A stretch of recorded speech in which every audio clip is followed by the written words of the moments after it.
nasceu em Botucatu, né, que é uma cidade do interior de São Paulo, e lá tinha um centro de distribuição de filmes para todo o Brasil, para todo o interior de São Paulo.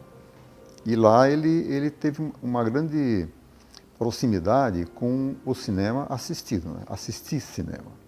Ele gostava muito de ver cinema, filmes.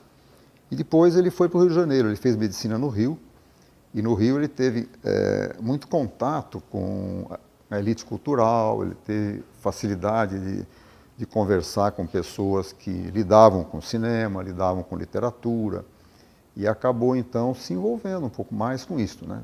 Ele tinha um gosto especial mesmo e trouxe para Londrina. Quando ele veio para cá, ele ia sonhar em fazer alguma coisa parecida, né?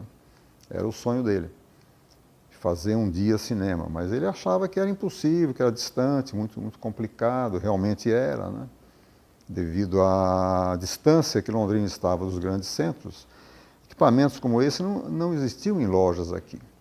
Então, oportunamente, ele indo a São Paulo, começou a olhar os equipamentos. Tinha uma grande loja em São Paulo, que até hoje existe, a Fotótica.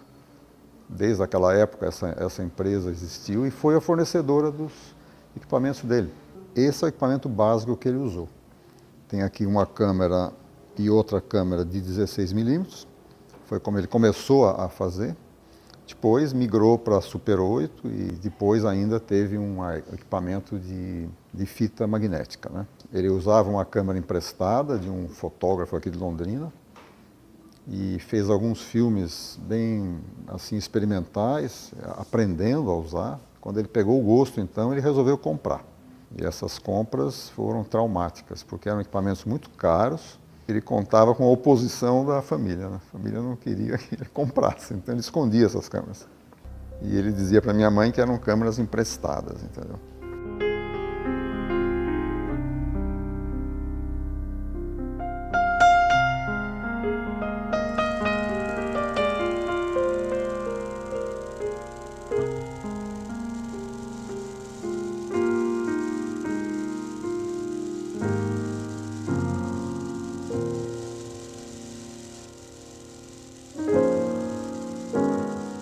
O principal filme que ele fez foi a comemoração do Jubileu de Prata de Londrina, em 1959, se não me engano, quando Londrina fez 25 anos.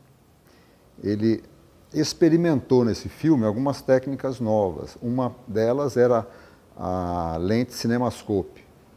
A lente de cinemascope permitia você enxergar uma proporção de tela maior, né, mais larga. E ele achava que Londrina tinha que ser mostrada com a amplitude daquela lente. Ele fez a cores todo o filme, o que encareceu muito, porque o filme a cores, ele filmou em Kodachrome, era um filme revelado nos Estados Unidos. Então, o que acontecia? Ele filmava, não se via nada, não é que nem hoje, que a gente filma e olha a imagem e já sabe se deu certo ou não. Filmava, como era luz medida com fotômetro, a distância tinha que ser focalizada na mão. Então, os erros poderiam ser cometidos com maior facilidade.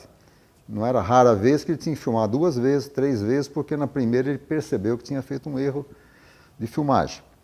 E o filme ia para os Estados Unidos, demorava 40 dias, 30 para voltar. Quando voltava, a gente fazia aquela festa. Então, vamos ver como é que ficou. E não era rara a vez também que jogava fora grande parte do que se tinha feito.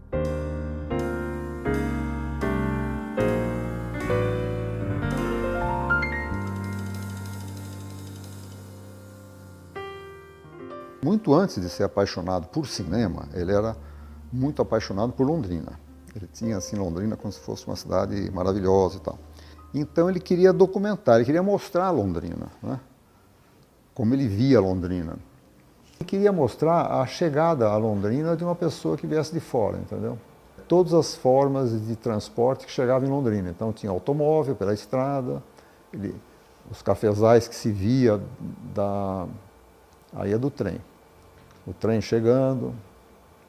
No imaginário dele, Londrina era mais bonita, era maior, era mais pujante, etc.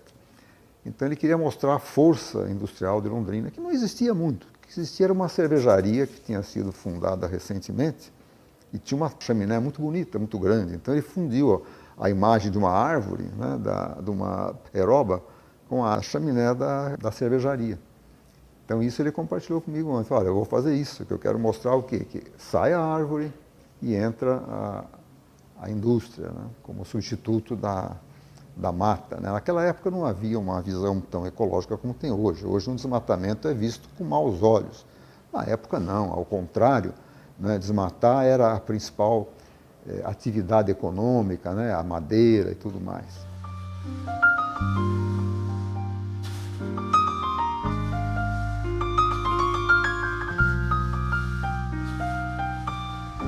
Ele não tinha outro ajudante a não ser eu. Então eu é que saía com ele de carro, às vezes eu não sabia nem onde é que ele ia. Então eu lembro de várias situações, por exemplo, uma que ele resolveu fazer uma filmagem em cima de um edifício. E lá nós fomos, em cima do edifício Santo Antônio, fica ali perto do Hotel Cristal. Então eu lembro disso, nós subindo lá no telhado, ter que chegar na beira do prédio, né, para poder filmar e tal. E tem uma panorâmica no filme de Londrina, que é feita lá de cima, com a contrariedade do síndico e a contrariedade do zelador, que não achava que era muito perigoso ficar lá. Cenas outras, por exemplo, uma do trem, né? Uma cena em que ele resolveu filmar o trem andando de frente, assim. Ele queria, é claro que ele usou técnica ali, né? Aparece o trem como se a câmera estivesse na frente da locomotiva. Mas não é. Ele filmou com câmera de ponta cabeça, né, no último vagão, como se o trem estivesse indo. Na medida que você pega esse filme e vira ao contrário, no projetor, aparece como se fosse a cena invertida. Então aparece os trilhos vindo.